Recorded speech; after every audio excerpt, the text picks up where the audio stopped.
ஓம் சாந்தி. B.K. Surajbhai அவர்களின் தாரணை வகுப்பு, ஜூலை 16, 2024. பகவானுடைய மகா வாக்கியம்: தூய்மையாவதற்கான எத்தனை பெரிய உங்களுடைய பண்டிகை இது! ஞானக் கடலாகிய தந்தைதான் முழு உலகையும் விகாரங்களற்றதாக ஆக்குகிறார். இது எத்தனை அழகான விஷயம்! மேலும் பாபா கூறியிருக்கிறார், யார் மதிப்புடன் தேர்ச்சி அடைகிறார்களோ அவர்களே தந்தைக்கு சமமான நிலையை அடைகிறார்கள். ஆழமான ஞானம் அவர்களுக்கு கிடைத்து விடுகிறது. தூய்மை தன்மையினை ஒரு பண்டிகையாக மாற்றுவோம். ராக்கி பண்டிகையின் போது நமது தூய்மையான சகோதர சகோதரிகள் அனைவருக்கும் ராக்கி அணிவிக்கிறார்கள். தூய்மையாவதற்கான விஷயத்தை அவர்கள் கூறுகிறார்கள். ஆனால் பலருக்கு அது கடினமானதாக இருந்தாலும் ஏதாவது போதை பழக்கத்தையாவது விட்டுவிடுகிறார்கள். அந்த நாளை அவர்கள் நினைவில் வைத்துக் கொள்கிறார்கள்.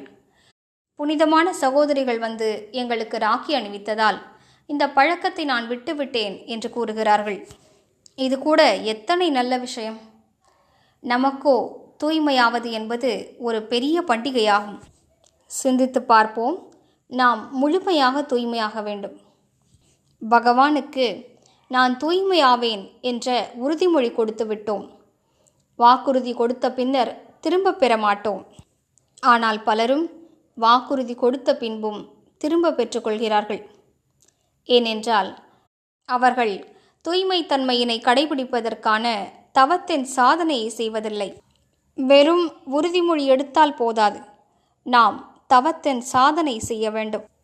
உறுதிமொழியினாலும் மிகுந்த பலம் கிடைக்கிறது. ஆனால் கூடவே பயிற்சியும் செய்ய வேண்டும். நமது தூய்மைத்தன்மை இந்த உலகிற்கே ஒரு வரமாகும். நமது தூய்மைத்தன்மையினால் இயற்கையே சத்தோப்பிரதானமாகிறது. நாம் செய்வதற்கு மிகப்பெரிய வேலை இருக்கிறது. இயற்கையை சத்தோப்பிரதானமாக ஆக்க வேண்டும். நாலாபுறங்களிலும் பரவியுள்ள தமோபிரதான தன்மையை நீக்கி சத்தோப்பிரதானமாக ஆக்க வேண்டும். நாலாபுறங்களிலும் தூய்மைத்தன்மையின் அதிர்வலைகளை பரவச் செய்வது சாதாரண விஷயம் அல்ல. இந்த சேவையை வெறும் ஞானத்தை கொடுப்பதால் செய்ய முடியாது. யோக பலத்தினால், தூய்மைத்தன்மையின் பலத்தினால், உயர்ந்த சுயமரியாதை பயிற்சியினால் அதிர்வலைகளை பரப்ப வேண்டும். எனவே உங்களது தூய்மைத்தன்மையினை உற்சவமாக மாற்றிவிடுங்கள். தூய்மைத்தன்மை எனக்கு பரம ஆனந்தத்தின் விஷயமாகும். இந்த அழகான எண்ணத்தினை உங்களது மனதிற்குள் தாரணை செய்து விடுங்கள். எந்த பாதையில் இந்த முழு உலகம் சென்று கொண்டிருக்கிறதோ அந்த விஷம் நிறைந்த பாதையில் நான் செல்லக்கூடாது. வெளி உலக மனிதர்கள் விகாரத்தில் சுகத்தை தேடுகிறார்கள். ஆனால் அதன் காரணமாக உடலின் சக்திகளும் மனதின் சக்திகளும் வீணாகின்றன. அதன் காரணமாக மனிதர்கள் நோயாளிகளாக ஆகிறார்கள். சிலர் பதற்றமடைகிறார்கள். சிலரோ பயத்தில் மாட்டிக்கொள்கிறார்கள், கவலைகளில் மாட்டிக்கொள்கிறார்கள். இவை அனைத்தும் விஷவிகாரங்களின் அதீதமான நிலையின் காரணமாகவே ஏற்படுகின்றன. தற்கால உலகிலோ மனநோய்கள் தீவிரமாக அதிகரித்து கொண்டே செல்கின்றன. அவற்றிற்கு காரணமும் இந்த விஷவிகாரங்களின் அதீதமான நிலையே ஆகும். எனவே இவற்றிலிருந்தெல்லாம் ஒதுங்கி நாம் தூய்மைத்தன்மையின் பாதையில் நடந்து செல்வோம். அனைவரும் முழுமையாக தூய்மையாக முடியாது என்பதை நாம் அறிவோம். அதுவே சத்தியமும் ஆகும். யார் ஞானத்தை எடுத்துக்கொண்டு விட்டார்களோ அவர்களிலும் கூட மிகச்சில ஆத்மாக்களே வெற்றி ரத்தினங்களாக ஆகிறார்கள். அவர்கள்தான் மாயையை வெற்றியடைகிறார்கள். காமம் மற்றும் கோபத்தின் மீது சதா காலத்திற்கு வெற்றியடைந்து விடுகிறார்கள். ஆனால் நாம் பின்தங்கிவிடக்கூடாது. அந்த வெற்றி ரத்தினங்களில் நானும் ஒருவனாவேன் என்று சிந்திக்க வேண்டும்.